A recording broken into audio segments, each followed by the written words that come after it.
Sarap pala ng isda 'to, nagkakamay ako guys kasi. Ito, grabe, ang sarap niya, malaman siya. Hmm,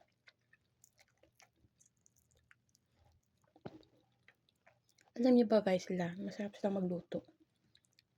'Pag naano mo yung mga luto nila, lalo na 'tong aking employer na babae, magaling talaga siya magluto. Eh, ang lalaki ng mga ano, anong isda kaya 'to? Ang sarap, malaman, lalapad na lalaki ng ano ng laman.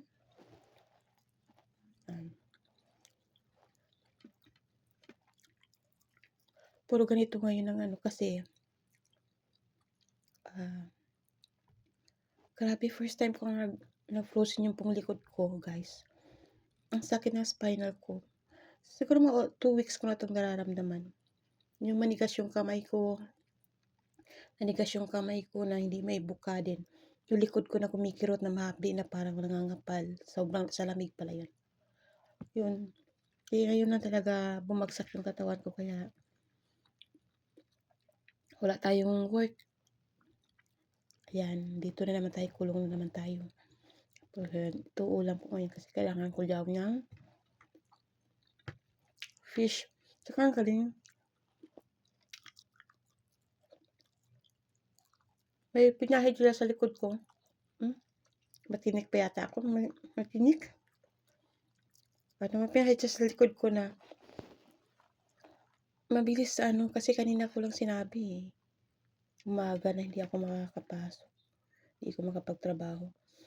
Pinahidan sa ako sa ano, sa likod ko. Pag talagang magiging ano, tsaka ko na ipiflex yung ointment din. Ang galing. Ang galing. Pero ngayon medyo ano, ganun pa rin yung sakit. Hindi ako makalingon. Masakit pag kumilos.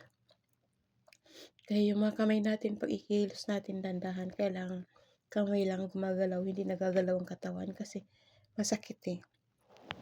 Pag nasama yung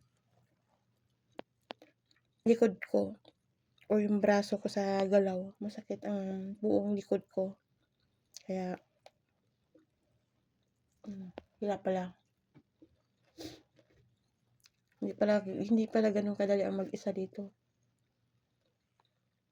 Okay sana kung may kasama ka, na pwedeng maghilot sa'yo kayo. Kaso wala eh.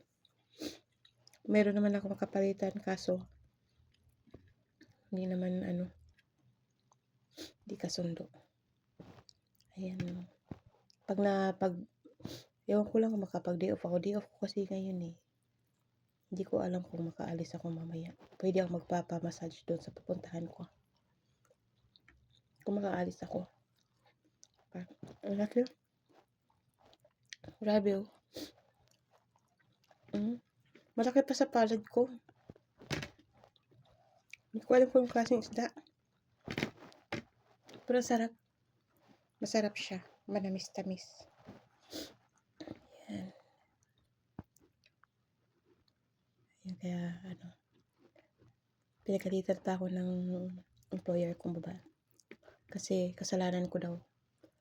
Hindi ako nag-iingat. Dapat daw naka-jacket daw lagi.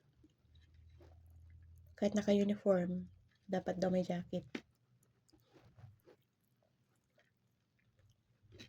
Minsan kasi hinubad ko. Kasi kahit malamig, pinapawisan ako eh.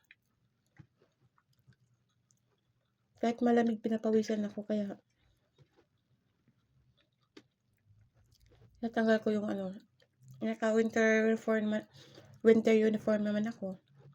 Kaya lang hindi pa rin pala sapat. Kailangan talaga keep wearing jacket daw, ganun. Kaya lang tayo kasi hindi tayo lalo di ako sanay na binalot-balot ng makapal. Okay lang babalutin ako, pero huwag naman sobrang kapal, diba? Ito pwede to siya kung lang, hindi ka maraming kakaining rice. Maubos mo itong ulam na ito. Kapal ang mga laman.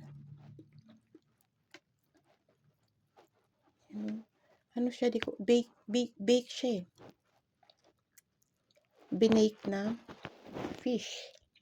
Ano, bake fish. I-rice natin. Medyo bawas yan. Pero, ganun, malaki naman yung ulam natin.